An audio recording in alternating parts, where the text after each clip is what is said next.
Assalamualaikum warahmatullahi wabarakatuh. Bismillah, walhamdulillah, wassalatu wassalamu ala rasulillah wa ala alihi wa sahbihi wa mawala. Amma ba'd, ikhwati al-ahibba'i rahimakumullah.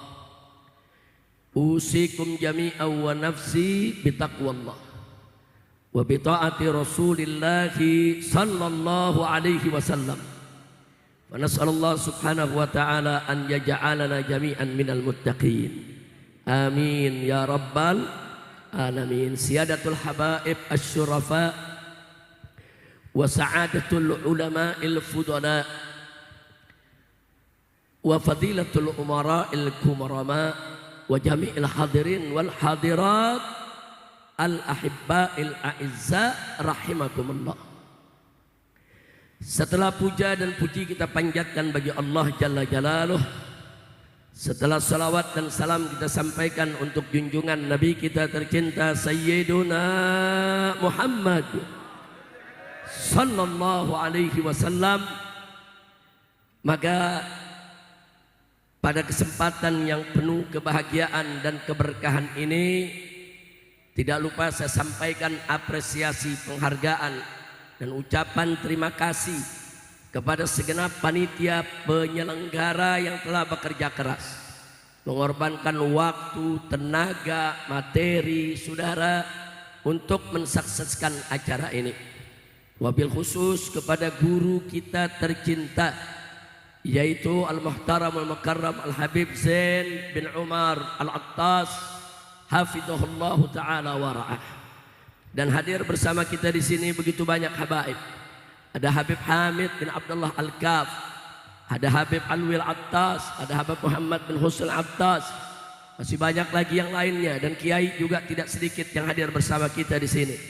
Ada Kiai Haji Munawir Asli, ada Kiai Haji Awid Mashuri, masih banyak lagi yang lainnya tidak saya sebutkan satu persatu. Kita doakan semuanya, semoga mereka semua panjang umur dalam taat dan ibadah, dalam sehat wal afiat, dimudahkan segala langkah perjuangan dakwahnya, diberkahi dakwahnya, dan diberikan kemenangan dari dunia hingga akhirat. Amin ya rabbal alamin. Ahibba'il kiram, sebelum kita mulai ceramah, saudara, yuk kita berbagi kasih, cinta, salam kepada saudara-saudara kita yang ada di sekitar kita, yang mereka lihat kita, kita nggak lihat mereka. Maka itu ikuti apa yang saya ucapkan semuanya. Assalamualaikum ya ahlad diyar minal muslimin wal muslimat wal mu'minin wal mu'minat, antumus sabiqun wa nahnu bikum allahiqun insyaallah. Al-Fatihah. Allah subhanahu wa ta'ala tagasya ahla hadhil maqbarah hadhil turbah kullaha. Allah subhanahu wa ta'ala tagassyahum birahmatil maghfirah wa an yaj'ala quburahum rawdatan min riyadil jannah wa an yaj'al baina aydihim nuran yatala'la ila yaumil qiyamah wa yudkhilahum jannatahu jannatan na'im wa ila hadrati sayyidil mursalin sallallahu alaihi wasallam bisirril Fatihah.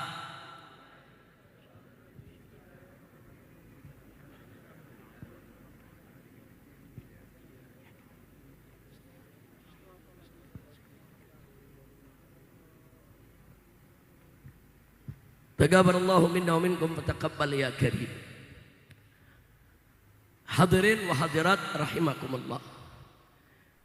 Tadi kiai kita tercinta Al-Muhtaram Al-Mukarram Syekhuna Al-Walid Kiai Haji Munawir Asli hafizahullah ta'ala wa ra'ah, luar biasa menceritakan kepada kita satu cerita yang penuh dengan hikmah tentang hubungan yang begitu bagus, begitu indah, begitu baik, begitu harmonis antara ulama dengan para habaib. Alhamdulillah. Nah, kenapa hubungan ulama dan habaib begitu baik, saudara? Bukan hanya di kalender, bukan hanya baru zaman sekarang. Dari zaman Nabi alaihi salatu wassalam, masuk ke zaman sahabat, masuk ke zaman tabi'in, masuk ke zaman tabi'in dan seterusnya sampai ke Nusantara ini. Sejak dulu kala sampai hari ini, alhamdulillah, hubungan ulama-ulama yang istiqamah dengan para habaib tetap baik dan bagus. Alhamdulillah. Kenapa, saudara? Kenapa bisa begitu baik? Kenapa bisa begitu bagus?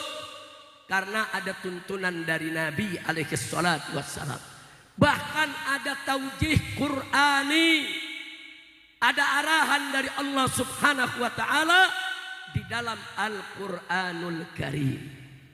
Kita mulai dari ulama dulu, saudara. Para ulama itu bukan sembarangan golongan. Para kiai itu bukan sembarangan tingkatan, saudara. Di dalam Al-Quranul Karim Allah memuji mereka. Allah subhanahu wa ta'ala memuliakan mereka. Sampai Allah menyatakan, faqala ta'ala, innama yakhshallaha min ibadihil ulama. Sesungguhnya hamba Allah yang takut kepada Allah adalah ulama. Ulama, saudara, ulama-ulama yang istiqamah, makin bertambah ilmunya makin tawadhu, makin bertambah ilmunya makin takut kepada Allah, makin bertambah ilmunya makin cinta kepada Allah dan Rasulnya. Alhamdulillah. Makanya dipuji oleh Allah dalam Al-Quran.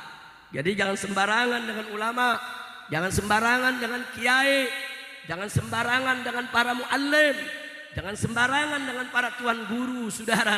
Mereka dimuliakan oleh Allah, bahkan derajat mereka ditinggikan oleh Allah, saudara.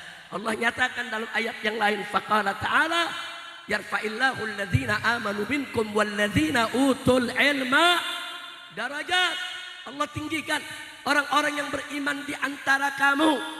Mereka-mereka yang punya ilmu, beriman, berilmu, Allah tinggikan kedudukan mereka beberapa derajat. Subhanallah. Allah muliakan mereka. Allah muliakan mereka. Sehingga kita sebagai hamba Allah wajib untuk memuliakan para ulama dan para kiai kita, sudah. Maka itu saya ingatkan kepada semua pihak siapapun dia, jangan kurang ajar kepada ulama, jangan kurang ajar kepada kiai, jangan kurang ajar kepada tuan-tuan guru kita, saudara. Kira-kira jelas tidak? Jelas tidak? Dan Nabi alaihi salatu wassalam menyampaikan dalam hadisnya, saudara, apa kata Nabi tentang ulama? Al ulama warasatul anbiya. Para ulama itu adalah para pewaris Nabi. Pewaris Nabi, saudara, pewaris ilmunya, pewaris akhlaknya, pewaris dakwahnya, yang melanjutkan dakwah Nabi sejak dulu sampai hari ini, saudara. Laulahum, tanpa adanya ulama kita nggak kenal Islam, saudara. Tanpa adanya ulama kita nggak kenal Allah dan Rasulnya. Tanpa adanya ulama kita nggak tahu bagaimana cara menjaga iman, bagaimana cara melaksanakan Islam. Jadi jangan main-main dengan ulama. Maka itu saya mau tanya, kedudukan ulama mulia tidak? Tinggi tidak? Siapa yang memuliakan ulama? Siapa yang memuliakan ulama? Allah yang memuliakan ulama, saudara. Terus tahu-tahu di zaman sekarang ada orang mau hina ulama. Siapa dia? Allah yang maha mulia, Allah yang maha suci, Allah yang maha tinggi, Allah yang maha agung memuliakan ulama. Terus ada orang kurang ngajar sama ulama. Siapa dia? Kurang ngajar. Enggak boleh kurang ngajar sama ulama, saudara. Kira-kira jelas tidak? Paham tidak? Siap cinta ulama? Siap cinta ulama? Jadi jangan main-main dengan ulama, saudara. Bahkan, saudara, para ahlul bait Nabi sejak dulu sampai hari ini selalu didoktrin oleh orang-orang tua mereka. Hargai ulama, hormati ulama. Makanya saudara, suatu ketika Sayyidina Abdullah ibn Abbas radhiyallahu taala anhu, beliau adalah saudara Abdullah ibn Abbas ini sahabat Nabi. Beliau adalah saudara sepupu Nabi, termasuk ahlul bait Nabi. Beliau waktu bayi digendong oleh Nabi didoakan supaya Allah berikan hikmah dan menguasai daripada Al-Quran, saudara. Nah, Abdullah ibn Abbas memang sahabat kecil Nabi. Waktu Nabi ada, beliau masih kecil, belum besar, saudara. Nah, singkat cerita, setelah Nabi wafat, Abdullah ibn Abbas ini tampil sebagai seorang ahlul bait, keluarga Nabi, sepupu Nabi yang ilmunya luas, saudara. Setiap hari dia mengajar.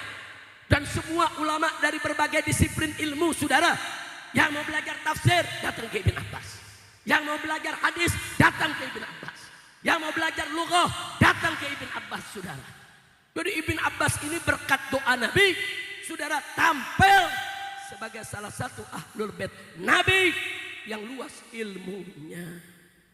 Sekali waktu dia jalan di tengah jalan, ketemu saudara satu sahabat Nabi yang sedang naik unta berkendaraan.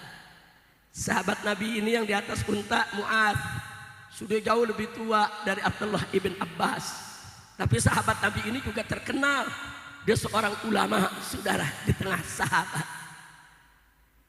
Nah, Abdullah ibn Abbas yang muda ini, saudara, dari ahlul bait Nabi, begitu lihat ada sahabat Nabi senior ulama, langsung dia dekati, dia parani itu untanya, diambil tali kekangnya, dituntun itu unta, saudara.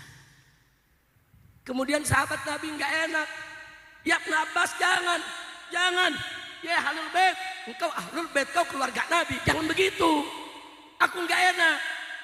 Apa jawab Abdullah ibn Abbas? Hakadha allamani Rasulullah sallallahu alaihi wasallam nahwa ulama'ina. Beginilah kami diajarkan ahlul bait oleh Rasulullah untuk menghormati ulama-ulama kami. Masya Allah, bagus tidak? Bagus tidak? Sahabat tetap nggak enak, saudara. Dia di atas, ada ahlul bait di bawah. Nggak enak, dia turun, saudara. Abdullah bin Abbas, tuan guru jangan turun, biarin aja di atas, biar aku yang tuntun. Enggak. Apa kata dia? Ubsut yada. Hei Abdullah ibn Abbas, sinikan dulu kau punya tangan. Ada apa guru? Sinikan kau punya tangan. Begitu dikasih tangannya, diambil, dicium itu tangannya. Kaget Abdullah ibn Abbas, dia tarik tangannya, saudara. Tuan guru, kenapa begini? Apa jawab si sahabat? Hakadha allamani Rasulullah. Beginilah kami diajarkan oleh Rasulullah untuk menghormati keluarganya. Subhanallah, indah tidak? Indah tidak? Sahabat para ulamanya cinta ahlul bait. Ahlul bait juga cinta kepada para sahabat. Indah tidak? Emang begitu diajarin sama Nabi, saudara. Bahkan Sayyidina Abu Bakar Siddiq radhiyallahu mengatakan, saudara, dalam satu riwayat sebagaimana diriwayatkan dalam Sahihul Bukhari atau Sahih Muslim, saudara, hadis sahih, Abu Bakar Siddiq mengatakan, urqubu Muhammadan fi ahli baiti. Jagalah kehormatan nabimu Sayyiduna Muhammad dengan menghormati keluarganya. Subhanallah. Ini Sayyidina Abu Bakar Siddiq, saudara, sahabat Nabi, ulama besar, saudara, khalifah yang pertama, ilmunya, akhlaknya, saudara, luar biasa. Tapi tetap mengingatkan kepada semua sahabat yang lain, jaga kehormatan Nabi, jaga kehormatan Rasulullah, jangan kurang ajar kepada keluarganya. Indah tidak? Indah tidak? Nah, kenapa ini terjadi di tengah sahabat, saudara? Karena semua sahabat dan ulama, saudara, itu tahu perintah Allah dalam Al-Quran. Allah memberikan wahyu kepada Nabi. Apa kata Allah dalam Al-Quran? Qul la as'alukum alaihi ajra illal mawaddata fil qurba. Sadaqallahul azim. Kata Allah kepada Nabi, qul, katakan hai Nabi, katakan hai Rasul, katakan kepada kau punya umat. Apa yang harus disampaikan kepada umat saudara? Allah mengatakan katakan kepada mereka, la as'alukum alaihi ajra. Aku tidak meminta upah apapun kepada kalian, hei umat Islam, atas jasa-jasaku. Jasa Nabi kan gak bisa dihitung saudara.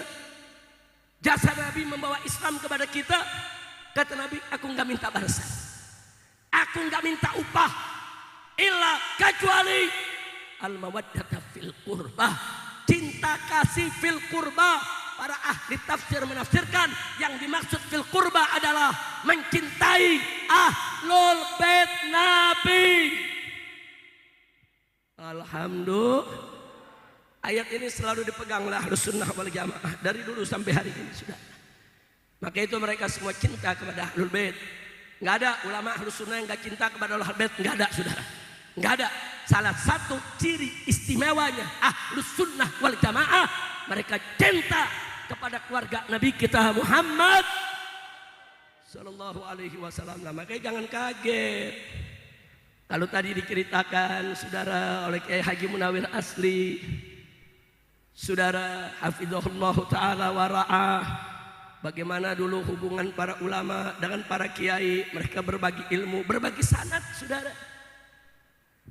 Saudara, Tuan Guru Marzuki dari Klender ini saudara, itu sanad ilmunya ke Habib Utsman bin Yahya salah satunya. Saudara, artinya hubungan Habib dengan kiai berbagi ilmu. Hari ini Habibnya jadi guru, kiainya jadi murid, besoknya kiainya jadi guru, anaknya gurunya belajar sama kiai, saudara. Begitulah yang terjadi selama ini. Sehingga banyak habaib belajar sama kiai-kiai, banyak habaib berguru sama kiai-kiai, saudara. Alhamdulillah. Nah, saya mau tanya, hubungan begitu bagus tidak? Bagus tidak? Indah tidak? Tahu-tahu ada gerombolan mengadu domba. Iye, Imad bin Sarman. Tapi dia posting, dia bilang saya bukan Imad bin Sarman, tapi ayah saya bernama Sarmana. Tapi dia nulisnya Imad bin Utsman. Tahu-tahu kita dapat data waktu SMP, ternyata nama bapaknya Haji Samun. Ini yang bener yang mana? Nggak jelas kok nasab. Nasab dia nggak jelas. Mau ngerecokin nasab Ba'alwi. Iya, lu urus nasab lu. Kira-kira jelas tidak? Jelas tidak? Yang bener yang mana tuh? Bin Sarman, bin Sarmana. Saudara, apa bin Utsman? Bin apa? Saudara, apa kemudian yang terakhir bin Samun, bin apa, bin apa? Tapi gue gak mau peduli, lu mau bin tikus kek, bukan urusan gue. Saudara, saudara, dia mau kritik nasab silakan, pakai ilmu nasab.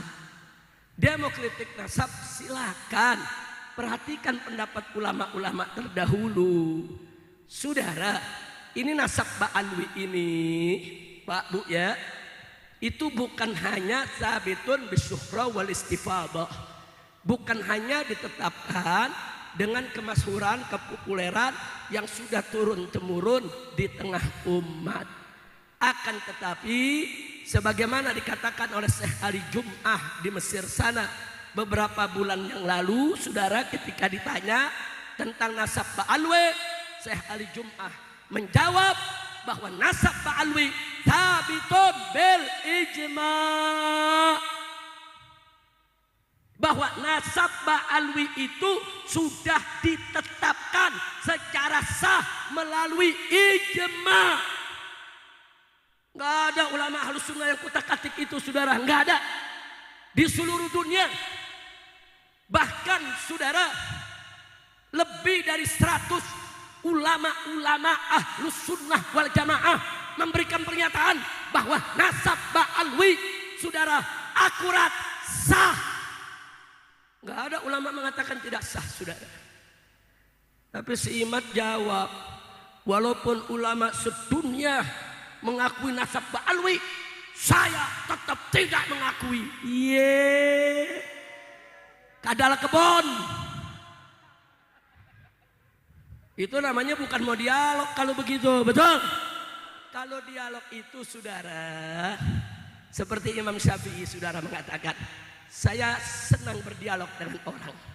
Dan saya berharap kalau berdialog dengan orang, bukan saya berharap saya menang, tapi saya berharap lawan dialog saya berhasil menyadarkan saya tentang kebenaran dia. Subhanallah. Jadi dulu ulama-ulama kalau dialog, saudara, dia keluarkan hujah.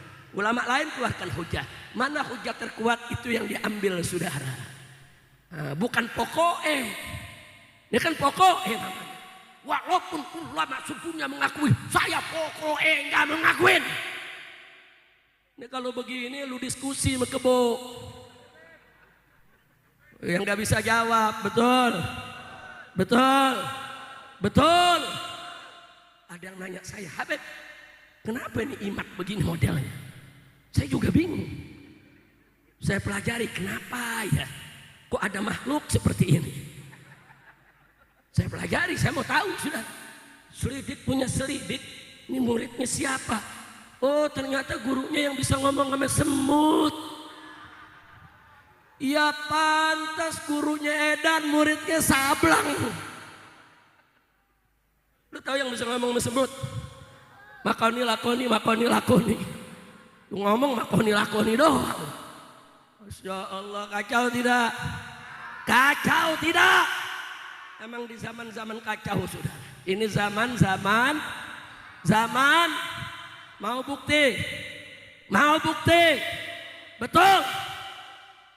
Ada artis dangdut jadi ahli nasab. Tahu belajar di mana? Ini dia belajar mengitar kali. Kacau tidak?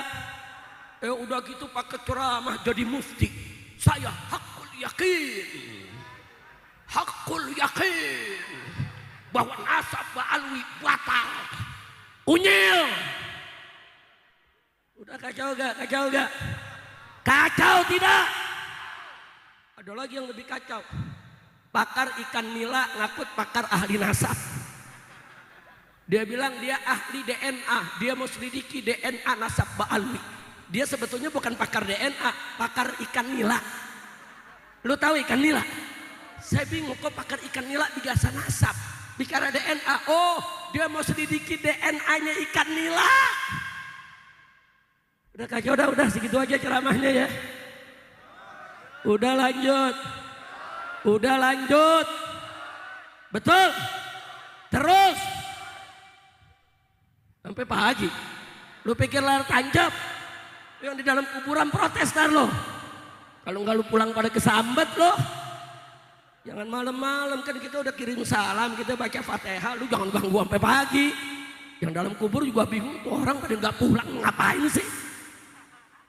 Masya Allah, lanjut, betul. Udah gitu apa saudara? Kerennya nih, nantangin debat. Saya tantang kaum Ba'alwi berdebat 3 hari 3 malam. Wow.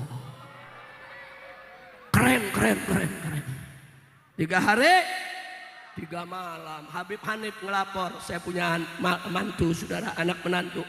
Abah, ini bagaimana Pak ditantangin debat Pak? Banyak orang kasih nasihat ke Hanif, udah nggak usah dilayanin, diam aja lah. Ntar juga ini fitnah hilang. Saya bilang enggak. Kalau dia bikin risalah, kau bikin risalah. Kalau dia bikin kitab, kau bikin kitab. Kalau dia ngajak debat, datangi debat. Nggak ada ditantangin, nggak berdebat saudara. Iya, ikan bawal buah terong, lu jual gue borong. Betul. Lo mau pakai apa? Kelabang muter 5 pancer, apa kelabang bunting? Masya Allah. Udah Habib Hanif, udah persiapkan diri. persiapan hujah, burhan, baca, mutolaah lagi. Berangkat. Berangkat Habib Hanif. Abah permisi, cium tangan 3 hari 3 malam, Mbak. Berangkat di mana? Kesultanan Banten. Berangkat, berangkat saudara. Sampai di sana Imat nggak datang. Al-Kaburi. Baru gua tahu nasabnya Al-Kaburi. Kacau tidak? Kacau tidak? Katanya 3 hari 3 malam orang datang dia lari, saudara. Saudara, wah macam-macam dia bikin alasan. Akhirnya ada temennya namanya Kori. Namanya doang Kori. Tahu dia Kori bacaan apa? Gua nggak paham dah. Masya Allah, nantangin berkelahi, saudara. Mana Habib yang berani bergulat sama saya? Yang ditantangin Habib Bahar. Jadi dia salah cari musuh, salah cari. Yang ditantangin Habib Bahar langsung gulung tangan. Di mana lu tunggu? Gua datang sekarang. Ya, gua tunggu lu di Kresek di Banten. Datang Habib Bahar. Sampai di sana Kori kabur. Kacau tidak? Jadi apa? Al-Kaburi ri. Udah double tuh. Udah 2 kali ada yang lari gengnya. Betul? Betul? Dia nantangin Robito, saudara, untuk berdebat. Robito sediakan tempat. Robito fasilitasi. Semuanya diundang. Saudara. Bahkan Robito bilang silakan. Mau debat 1 jam, 2 jam, 12 jam, 24 jam, 3 hari, seminggu, sebulan, silakan. Habib Hanif datang lagi lapor, Pak. Ini mau berdebat lagi, Pak. Berapa lama nih kali? Seminggu kali, Pak. Seminggu, bini lu tinggal. Ya kan bininya anak kita. Masya Allah, ya pokoknya terserah mereka dah, Pak. Mau seminggu kita hadapin. Ya udah, berangkat. Bismillah.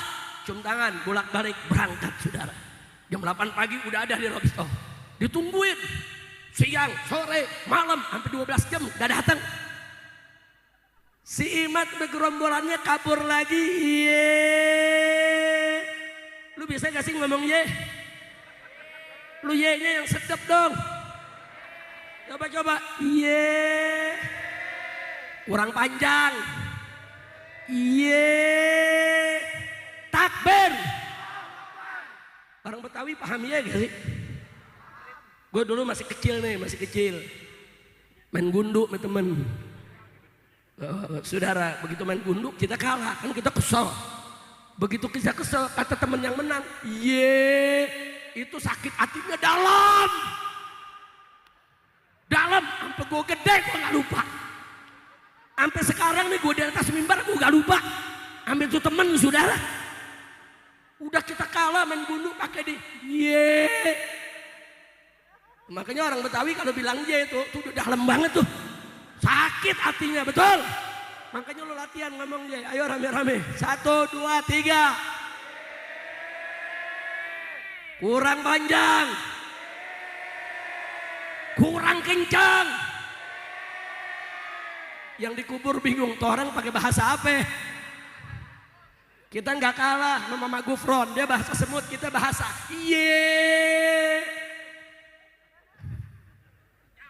kacau, dah kacau. Hatiku risau karena urusan kacau balau, sehingga aku menjadi galau. Aduh, kacau tidak? Dia nantang debat, saudara, didatengin dia kabur, disediain tempat dia kabur, nantang berkelahi juga dia kabur. Tapi ini gerombolan kurang ajar, ngancem lulu. Habib Rizik akan kita hadang. Seluruh laskar Nusantara harap siapkan diri, usir semua habaib, usir semua orang Yaman, usir semua Ba'alwi, sweeping mereka.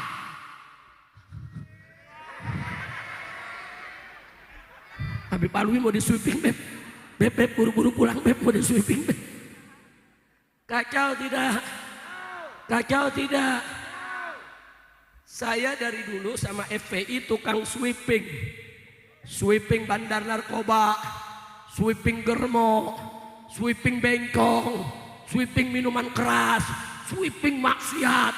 Sekarang mau di sweeping sama dia. Iya. Kacau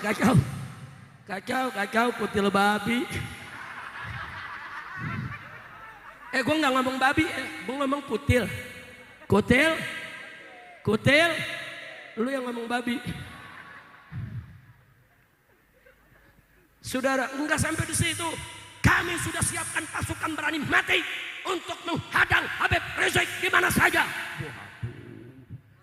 Keren banget. Mentang-mentang mereka didukung oleh BNPT, iya. Mentang-mentang didukung sama Salep 88, iya. Dipikir kita takut sama Salep 88, ya.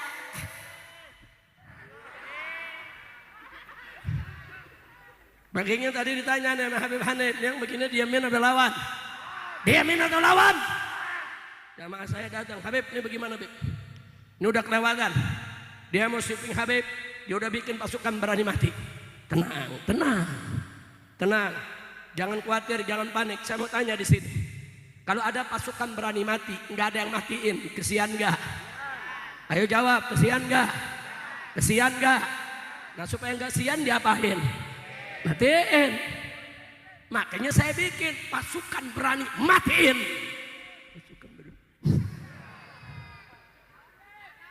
Nah kita mau diancam sweeping Habib Rizik, unyil. Udah pusing, udah segini aja dah ceramahnya. Bukan, gue bolak balik ntar gue jatuh. Begitu gue jatuh lu bilang Habib kualat imat, ya.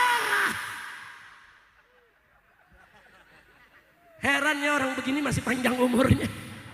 Saya pengen yang nyela-nyela Habib langsung dicabut umurnya, amin. Langsung dibinasakan yang pengen adu domba umat, amin. Ya Rabbal. Udah cukup, balik ngaji lagi dong. Balik ngaji. Baik saudara. Di dalam Al-Quranul Karim, hati-hati. Kenapa para habaib dengan para ulama begitu dekat saudara? Ulama pewaris Nabi. Kalau kita hina ulama, kita menyakiti Nabi. Ahlul Bait, habaib, keturunan Nabi. Kalau kita ganggu mereka, juga menyakiti Nabi, saudara. Makanya para habaib nggak berani ganggu ulama, karena itu menyakiti Nabi. Dan ulama nggak berani ganggu habaib, karena itu juga menyakiti Nabi. Makanya habaib dan ulama dari dulu sampai sekarang akrab, saling cinta. Bagus tidak? Bagus tidak? Pertanyaannya, kenapa mereka takut kalau menyakiti Nabi? Ada ancaman dari Allah dalam surat Al-Ahzab, ya akhwat. Wallahu subhanahu wa ta'ala qala, innal ladzina yu'dzuna Allah wa rasulahu la'anahumullahu fid dunya wal akhirah wa 'adda lahum adzaban muhina. Shadaqallahul azim. Ngeri ini ayat saudara. Ngeri ancaman Allah. Apa Allah katakan? Innal ladzina, sesungguhnya orang-orang yang yu'dzunallah, mengganggu Allah, wa rasulah, dan menyakiti Rasulullah, la'anahumullah, mereka dilaknat oleh Allah fid dunya wal akhirah, baik di dunia maupun di akhirat saudara. Wa adda lahum, dan Allah siapkan untuk mereka yang mengganggu Allah, menghina Allah, menyakiti Rasulullah, menyinggung Rasulullah. Saudara, apa yang disiapkan oleh Allah untuk mereka? Adzaban muhina, siksa yang menghinakan mereka. Hati-hati saudara, jangan nyakiti Rasulullah. Makanya tolong Pak Bu ya, di kampung kita ada kiai, ada ustadz, ada muallim, itu warasatul anbiya.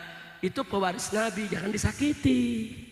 Jangan. Kalau Anda menyakiti mereka, Anda menyakiti Rasulullah. Dan kalau Anda menyakiti Rasulullah, dilaknat oleh Allah. Bukan hanya dilaknat di dunia, bahkan di akhirat.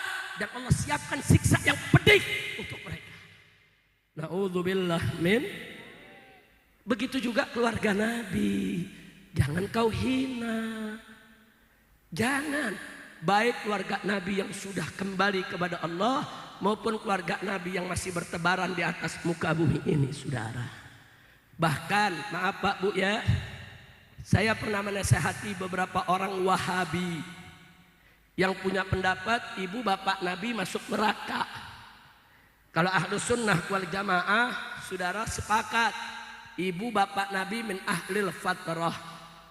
Mereka min ahlil fatrah, la yuhasab wa la yu'adzab, saudara. Mereka tidak dihisab dan tidak diadab, dan mereka masuk ke dalam surganya Allah. Makanya baca Jauharatul Tauhid, saudara. Baca, saudara. Nah sekarang orang-orang Wahabi bilang enggak, ibu bapak Nabi masuk neraka, dalilnya begini begitu. Saya nasihati, Anda punya keyakinan ibu bapak Nabi masuk neraka silahkan. Tapi kalau Anda suarakan di TV, di mimbar, di mana-mana, hati-hati. Apa kau enggak takut menyakiti hati Nabi? Hati-hati, kau mempergunjingkan ibu bapaknya Nabi. Andai kata betul ibu bapak Nabi masuk neraka seperti keyakinanmu, apa kau pantas mempergunjingkan ibu bapak Nabi? Yuk kita buka sejarah. Dulu ada orang kafir, musuh besar Nabi, julukannya Abu Jahal. Pernah dengar Abu Jahal? Abu Jahal punya anak namanya Ikrimah, saudara. Benci betul dengan Nabi. Dia musuhin Nabi, dia bersumpah membunuh Nabi. Begitu Mekah ditaklukkan, saudara, Nabi kasih perintah kepada sahabat.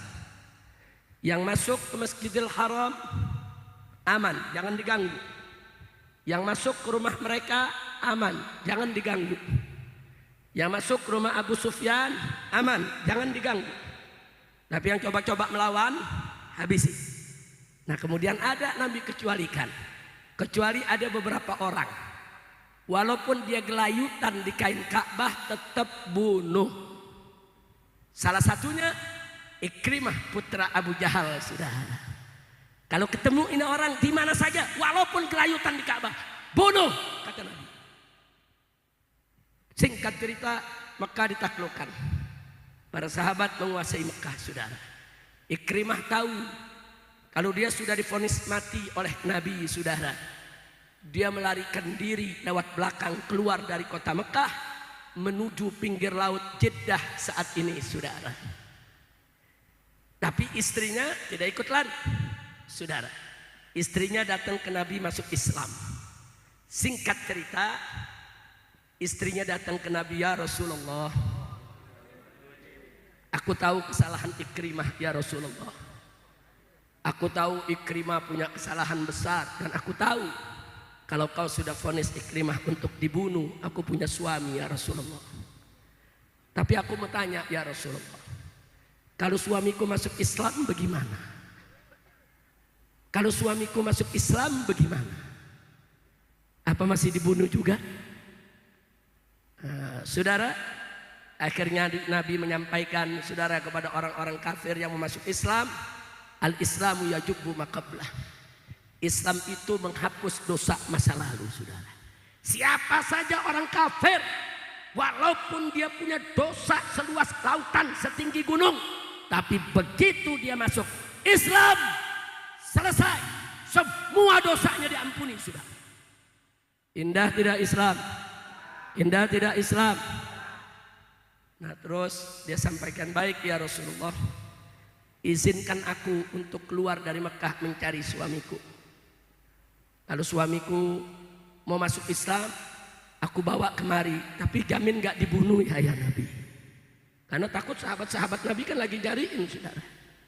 Kata Nabi, kau temui dia, panggil, suruh masuk ke Mekah. Ini bagian menariknya. Sang istri keluar, nyari suaminya, ketemu, suaminya ditawarkan Islam, mau, kembalilah ke kota Mekah. Sebelum masuk ke Mekah, Nabi kumpulkan para sahabat. Apa kata Nabi kepada mereka? Hei para sahabatku, sebentar lagi Ikrimah akan datang sebagai seorang muslim. Kalau dia datang, jangan ada di antara kalian yang cerita soal bapaknya. Karena bapaknya kan musuh besar Nabi, saudara. Siapa yang nggak tahu Abu Jahal, saudara? Jangan ada yang cerita. Karena cerita kalian tentang bapaknya tidak akan bisa menyakiti yang udah mati di kubur, tapi akan menyakiti yang hidup. Nabi mau jaga perasaan Ikrimah. Maksud dulu jangan cerita lagi soal Abu Jahal. Abu Jahal itu udah selesai.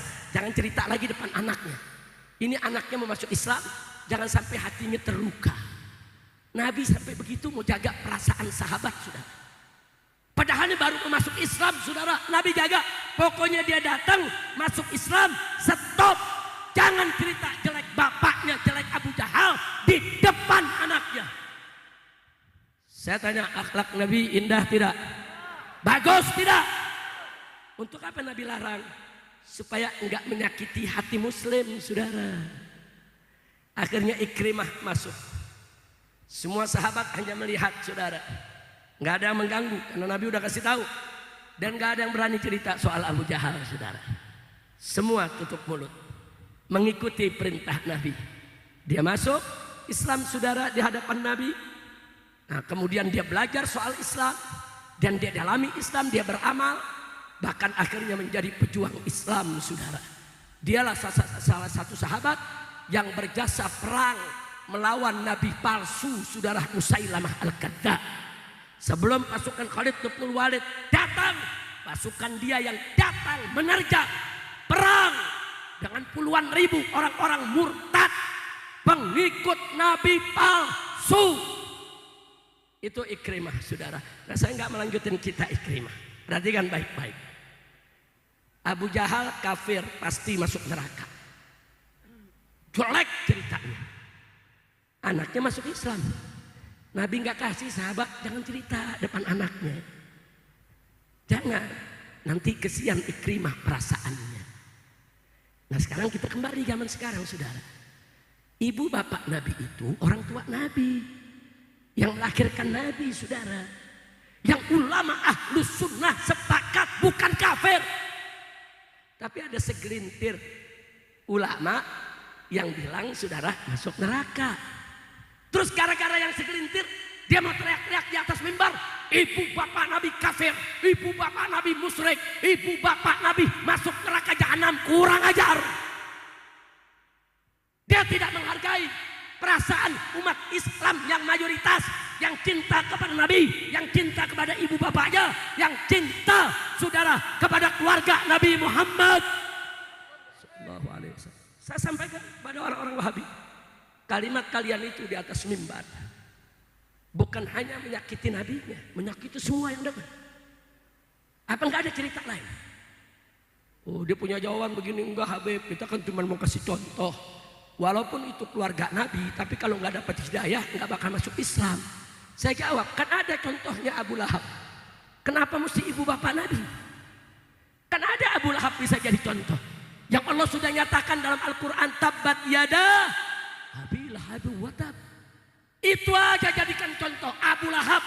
Walaupun paman Nabi, walaupun keluarga Nabi, kalau tidak dapat hidayah dari Allah, tidak akan masuk Islam. Betul?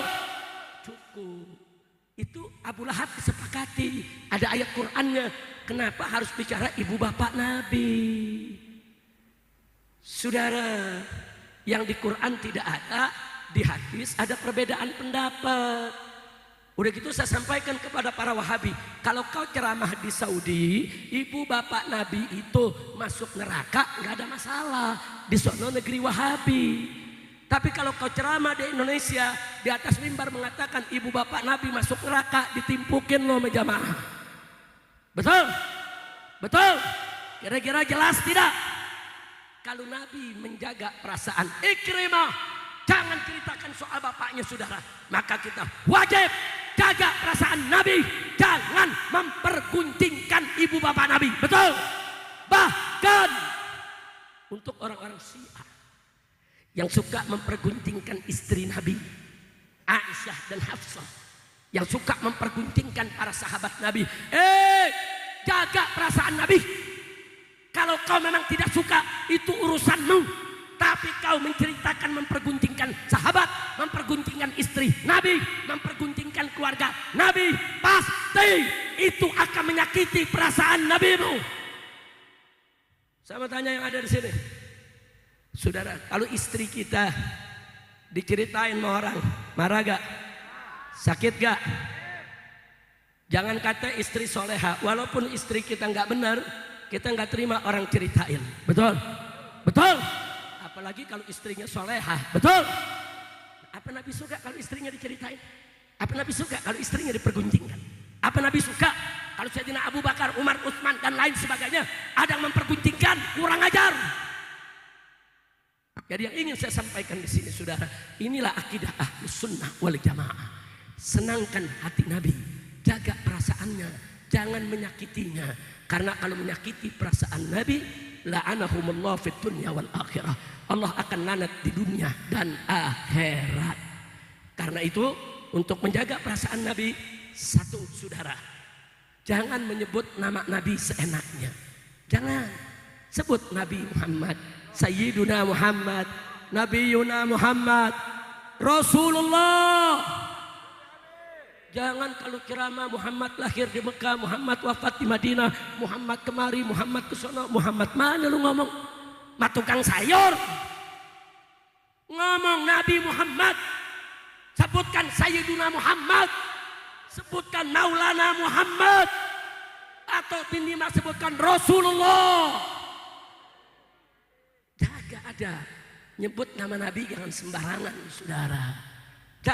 Jangan sakiti Nabi. Dan jaga adab sama ibu bapak Nabi, jaga pegang kuat akidah Ahlus Sunnah wal Jamaah bahwa ibu bapak Nabi bukan kafir, bukan musyrik, saudara.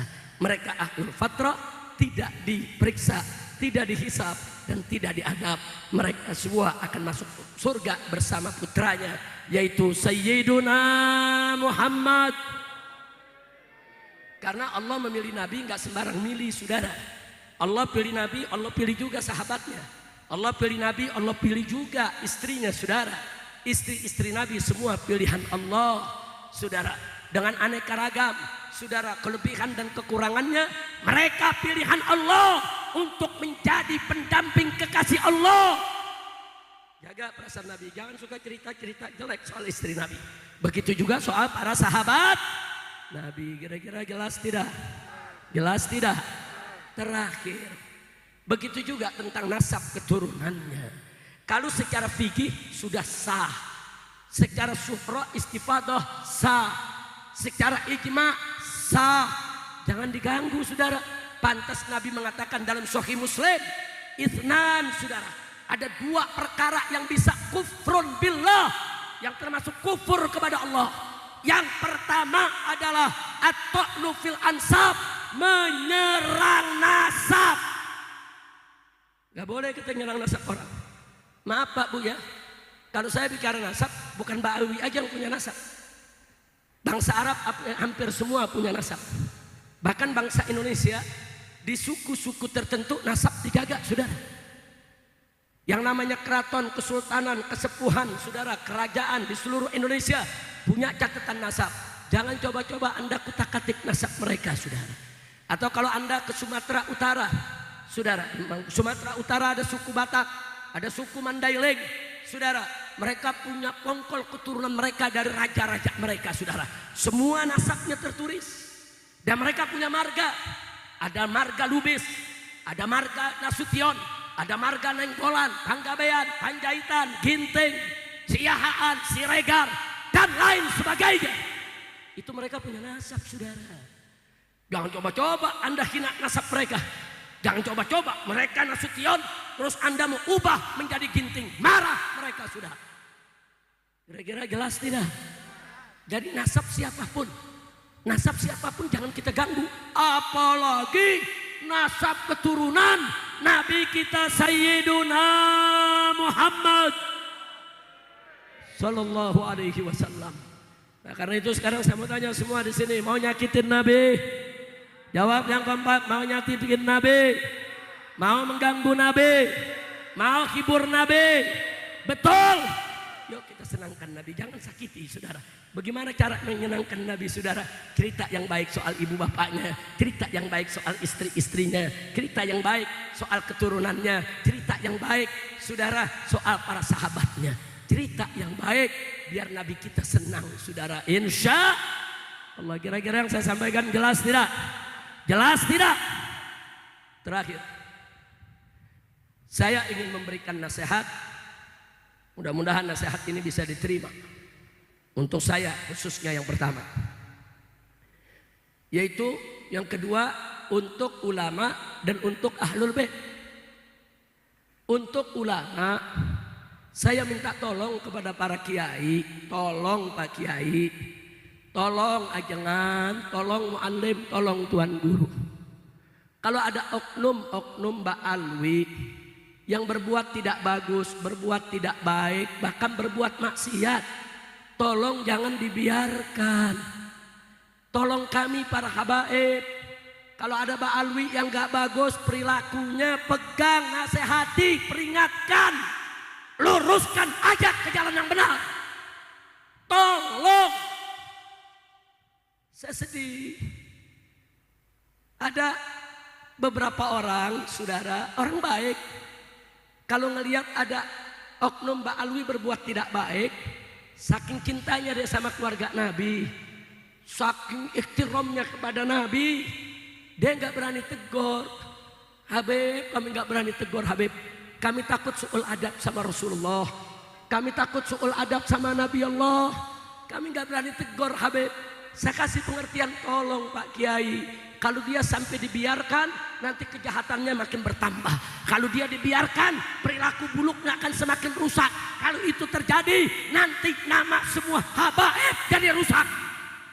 Betul? Betul? Saya minta bantuan semua umat Islam, tolong. Kalau ada oknum ba'alwi, habaib yang gak baik, karib. Malu dong, ente habib, ente zuriyah Nabi, ente mesti jaga ini keluarga Nabi. Gak boleh ente begini.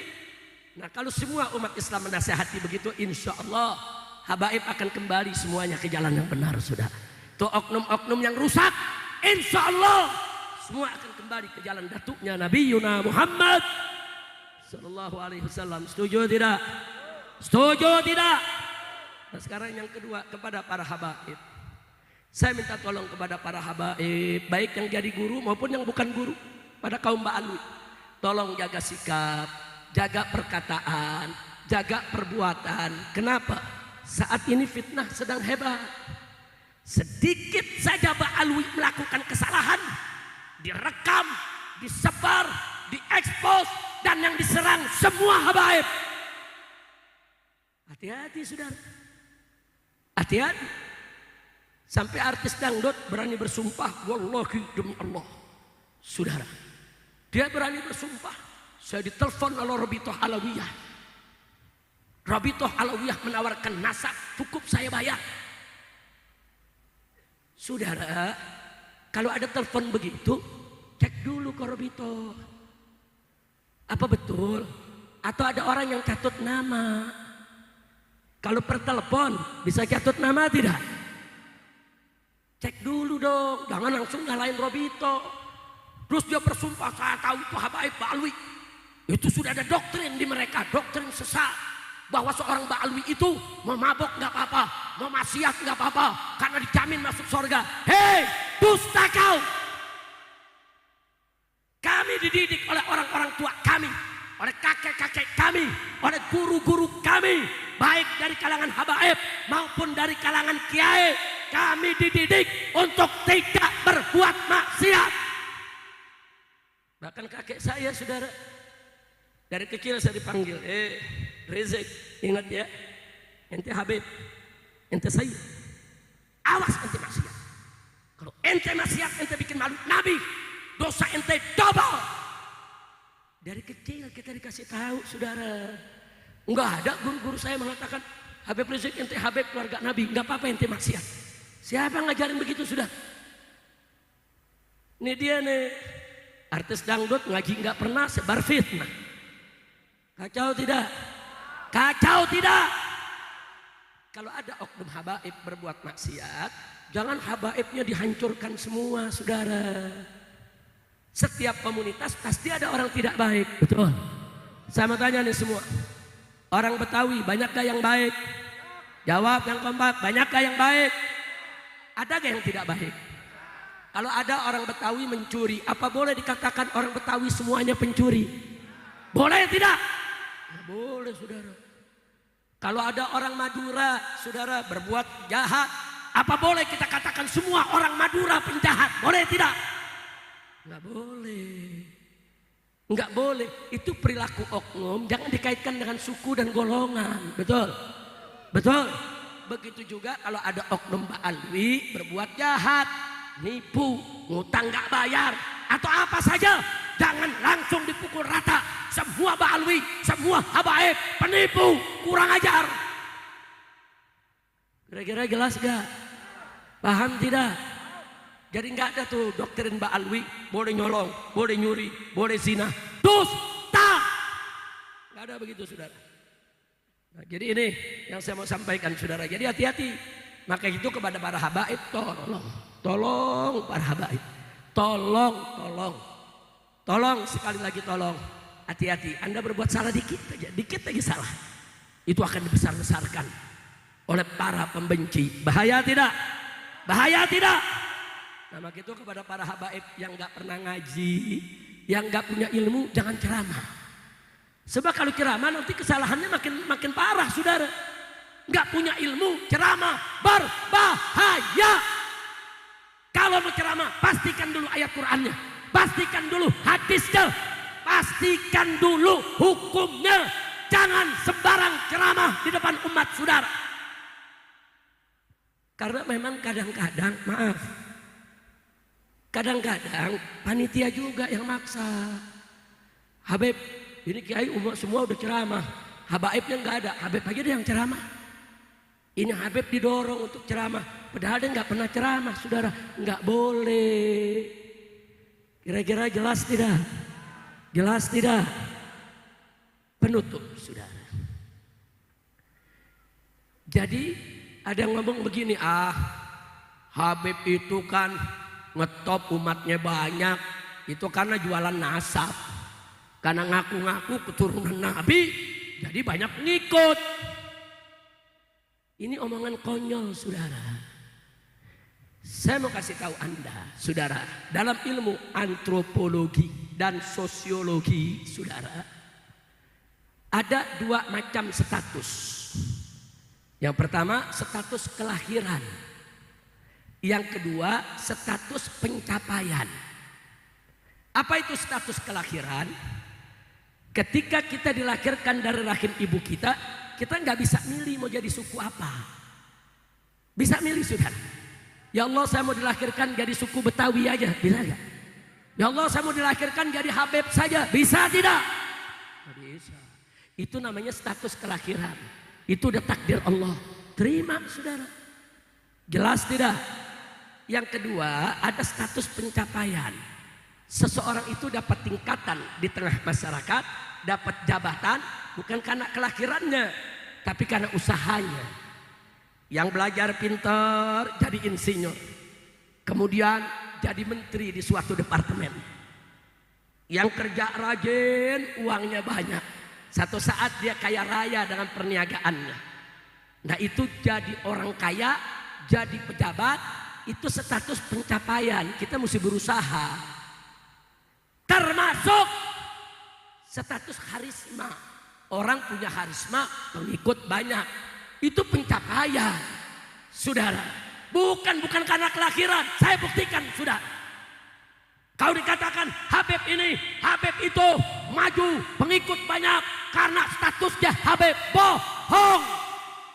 Bukan karena status dia Habib. Karena status dia berjuang, saudara. Dia belajar, dia ngajar, dia sebarkan ilmu, dia baik dengan masyarakat, dia sebar kasih sayang, orang cinta sama dia, akhirnya dia punya karisma, saudara. Buktinya banyak habaib yang gak punya karisma, banyak habaib yang gak punya pengikut, banyak habaib, saudara, gak bisa menggerakkan umat, gak bisa. Saya mau tanya, apa semua habaib bisa ceramah? Apa semua habaib bisa jadi ulama? Enggak, saudara. Dan untuk mencapai karisma bukan Habib saja. Mari kita lihat, saudara. Kiai Haji Hasim As'ari, Kiai Haji Wahid Hasim, Kiai Haji Wahab Hasbullah, saudara. Kiai-kiai Syekh Nawawi Al-Bantani, saudara.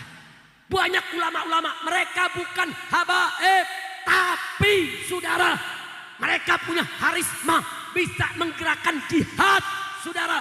Umat jutaan orang ikut fatwa mereka. Kenapa?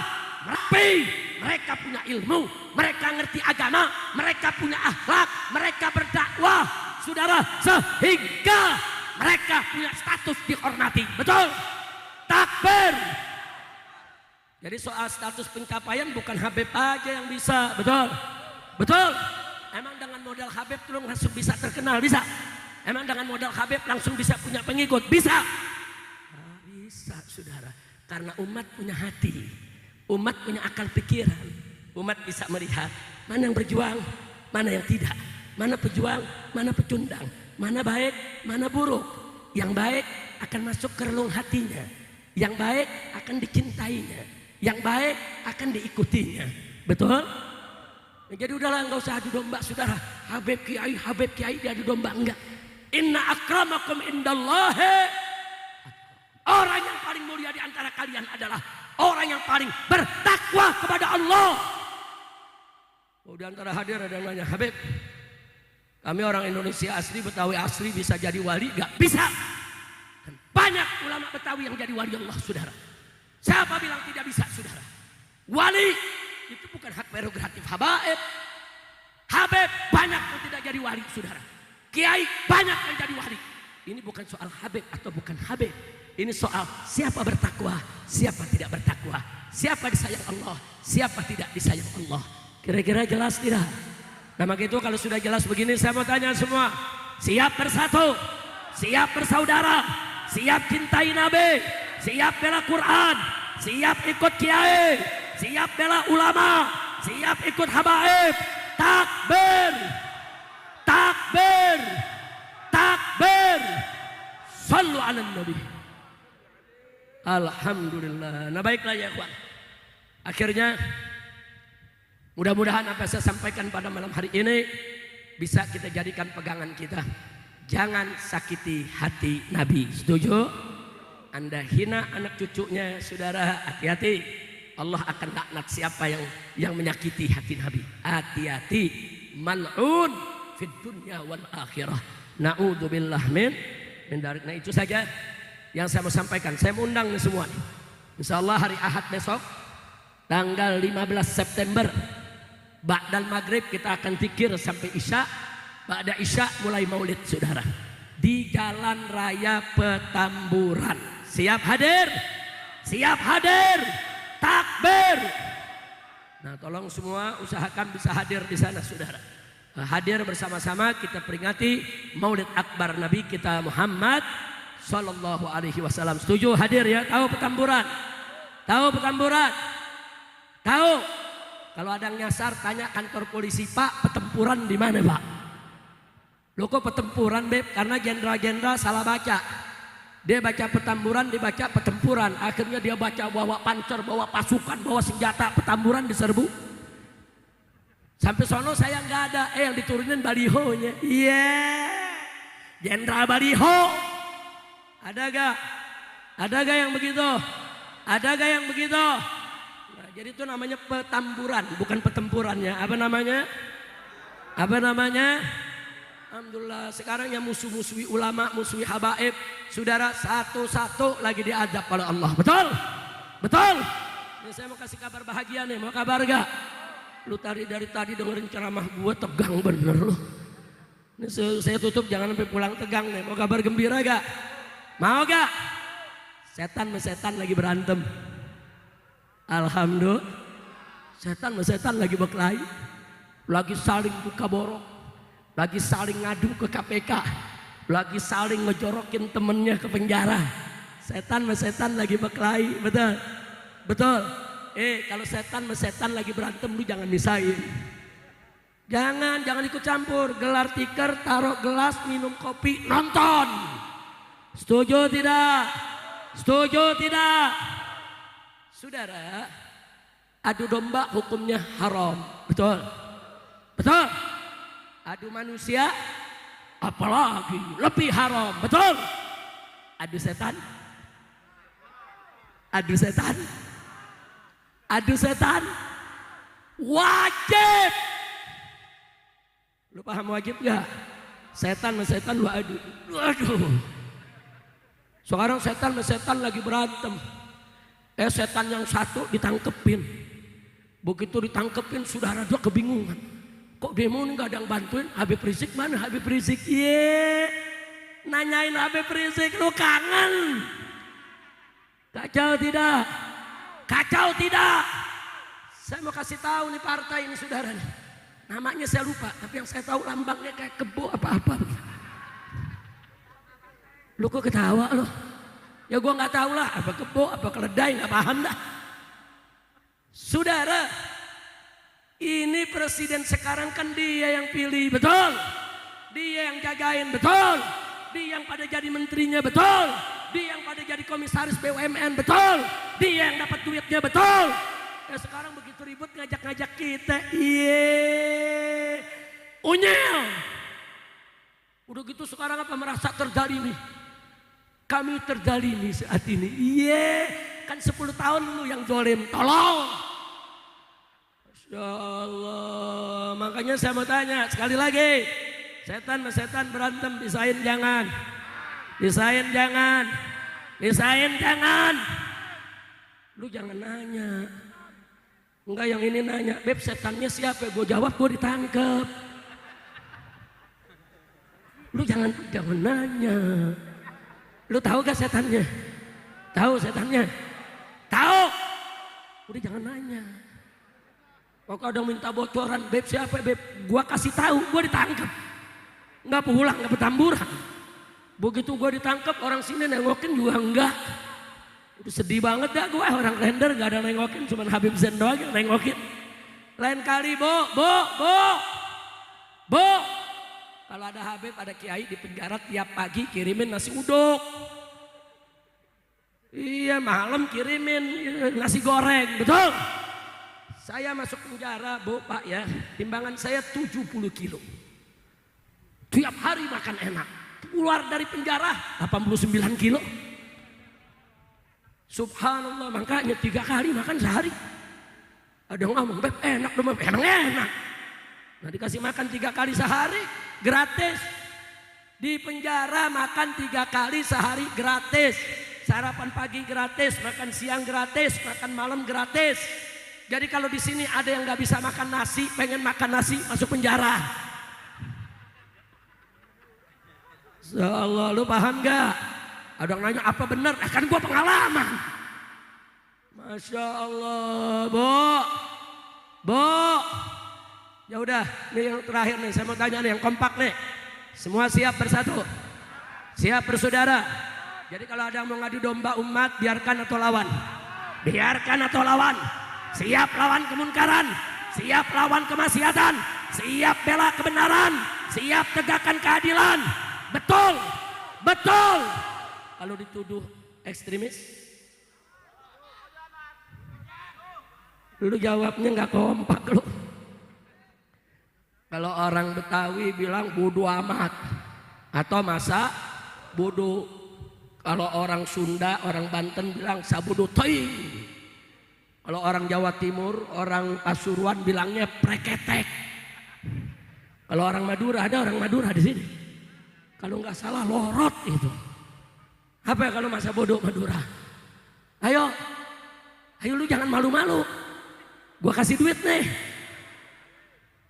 Udah, jadi kalau orang sekarang saya mau tanya di sini nih. Lu mau bodoh amat atau masa bodoh? Masa? Ayo latihan. Masa? Yang kompak, masa? Jawab yang kompak. Kalau kompak, ente lulus semua. Ayo saya mau tanya nih sekali lagi semua, siap berjuang, siap bela Allah, siap bela Nabi, siap bela ulama, siap bela habaib, siap bela Islam. Betul. Betul. Kalau dibilang ekstremis, kalau dibilang radikal, kalau dituduh teroris, kalau dicaci maki, kalau difitnah, kalau dibenci, kalau dipanggil polisi, kalau dipenjara, kalau dibunuh, masa bodoh. Alhamdulillah, takbir. Udah semuanya udah lulus, lu udah boleh pulang semua. Udah lulus lo. Udah paham ya? Tapi jangan salah digunakan. Dan anak muda, mana anak muda? Angkat tangannya, anak muda. Takbir. Ya, anak muda ntar subuh kalau dibangun sama enyaknya, tong bangun tong, sholat subuh, masa bodoh. Itu namanya salah digunakan. Kacau tidak? Kacau tidak? Mak. Kalau anaknya susah dibangunin subuh, siramin air. Setuju? Kalau dibangunin subuh, bangun, siap mak, siap sholat. Begitu dong. Jangan tong sholat tong, masa bodoh. Lu kok bilang masa bodoh? Habib yang ngajarin semalam. Itu salah pakai tuh begitu, betul? Ya udah, mudah-mudahan masyarakat di sini semuanya diberkahi oleh Allah. Mudah-mudahan kita semua dapat husnul khatimah. Amin ya rabbal alamin. Nah, dari saya cukup sekian. Saudara, apa-apa yang saya sampaikan yang benar datang dari Allah. Saudara, dan segala kesalahan datang dari diri saya sendiri. Semoga Allah memaafkan kita semuanya. Dan sekian, saya mohon maaf atas segala kesalahan. Terima kasih atas segala perhatiannya. Saya minta jangan ada yang bangun dulu, jangan ada yang bubar sebelum ditutup dengan talqin, zikir dan doa. Betul? Harus ada talqin, zikir, doa, baru kita bubar. Insya Allah tidak kita pulang dari tempat ini kecuali dosa kita diampuni oleh Allah. Kesalahan kita dimaafkan, penyakit kita disembuhkan, kesulitan kita dimudahkan, kesempitan kita dilapangkan, dan yang belum berjodoh mendapat jodoh yang baik, mendapatkan keturunan yang solehin dan solehat, utangnya dilunaskan, hidupnya dibahagiakan, kelak di akhirat masuk ke dalam surganya Allah. Ala hadhihi niyya wa likulli niyatin salihah wa ila hadratin nabiyil mustafa sallallahu alaihi wasallam bisiril Fatihah.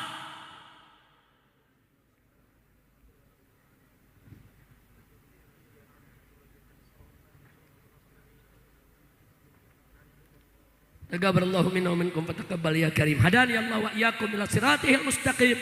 Wassalamu alaikum warahmatullahi wabarakatuh.